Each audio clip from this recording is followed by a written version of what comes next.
ఇచ్చిన ఛార్జ్ షీట్ని ప్రజలు విశ్వసిస్తారని అనుకోవట్లేదు, పాంప్లెట్ లాగా చూస్తారు.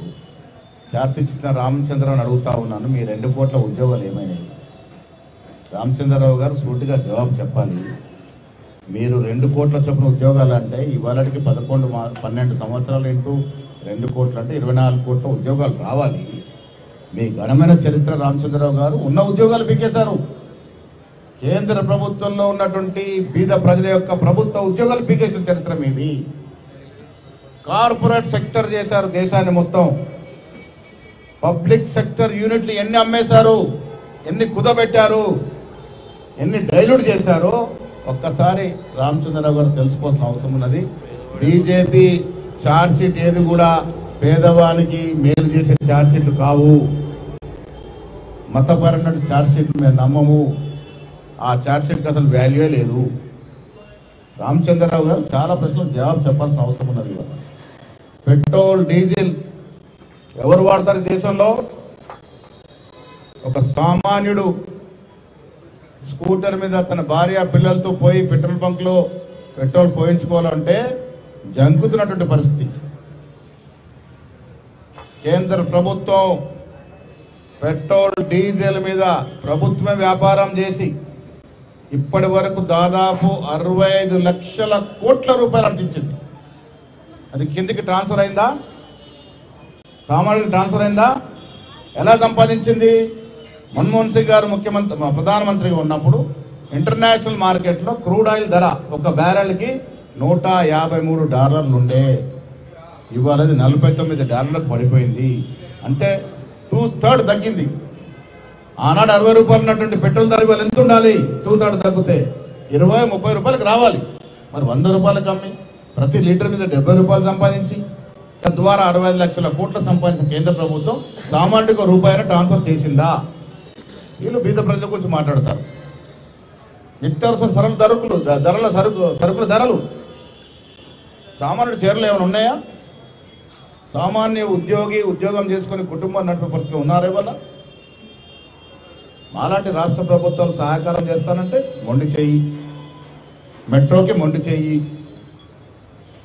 మూసి సుందరికి మొండి చెయ్యి, రావాల్సిన బకాయిలు వసూలు చేయరా అంటే అది మొండి చెయ్యి. కేంద్రంలో 2 మంత్రులు ఉన్న బాధ్యత ఏంది? హైదరాబాద్ నగరం దృష్టి పెట్టి ఈ రాష్ట్రాన్ని ఆదుకోవాలని ఒక ధ్యాస తపన ఎప్పుడన్నా పడ్డారా వారు? సుదీర్ఘమైన రాజకీయ అనుభవం కలిగిన వ్యక్తులు కదా, పడరు. ఎందుకంటే కాంగ్రెస్ పార్టీకి పేరు రావద్దు. కిషన్ రెడ్డి గారు కూడా బీఆర్ఎస్ పార్టీ సహకారంతో లోపే సహకారంతో గెలిచిండు. కాబట్టి వారు బీఆర్ఎస్ పార్టీకి రుణం చేసే పనులు ఉన్నారు. కాబట్టి రాష్ట్రానికి రావాల్సిన ప్రాజెక్టు ఆపుతా ఉన్నారు. కాంగ్రెస్ పార్టీకి మంచి పేరు వస్తుందేమో అని భయంతో వారి మిత్రులకు సహకారం చేసే యోచనలో రావాల్సిన ప్రాజెక్టు కిషన్ రెడ్డి గారు, బండి సంజయ్ గారు ఆపుతా ఉన్నారు. ఇది ప్రజాస్వామ్యంలో మంచి పద్ధతి కాదు.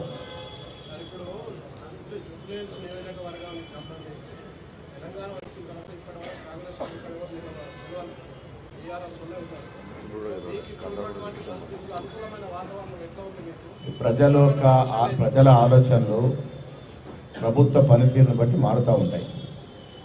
కంటోన్మెంట్ కూడా మేము దాదాపుగా టీడీపీ టైం నుంచి గెలవలేదు. అక్కడ ఎందుకు గెలిచాం?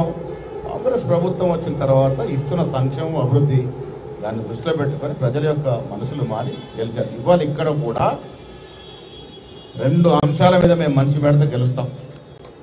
ఒకటి, అభ్యర్థులను చూసుకున్నప్పుడు మేట్ అయిన అభ్యర్థి, ధీటైన అభ్యర్థి కాంగ్రెస్ అభ్యర్థి.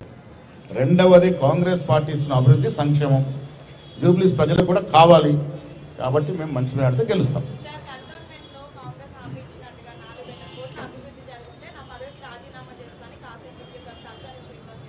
తప్పకుండా చేయాల్సి వస్తుంది. లెక్కలు వేసుకొని తీద్దాం. 4,000 కోట్లకి రూపకల్పన జరిగింది. చూసుకుందాం, లెక్కలు తీసుకుందాం.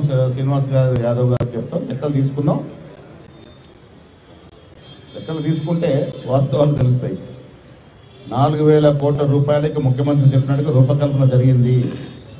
పనులు ఎట్లా జరుగుతాయి? 4,000 కోట్లని ఇవాళ తీసుకొచ్చి ముడిసరికి అక్కడ పెట్టరు. రూపకల్పన చేశారు. 4,000 కోట్ల రూపాయల పనులు జరుగుతాయి. జూబ్లీస్ కూడా, జూబ్లీస్ పేరు గొప్పది, జూబ్లీస్ పక్కన ఉంటుంది.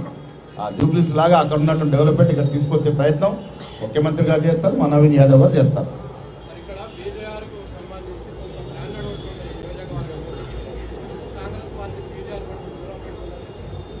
కేజీఆర్ కొడుకు కాంగ్రెస్ పార్టీని వదిలి వెళ్ళిపోయినాడు. కూతురు మాతో ఉంది. పీజేఆర్ ఆత్మ మాతో ఉంది. పీజేఆర్ ఆత్మ కాంగ్రెస్ పార్టీ ఆత్మ. పీజేఆర్ జీవిత కాలంలో ఎప్పుడు పార్టీ మారలే.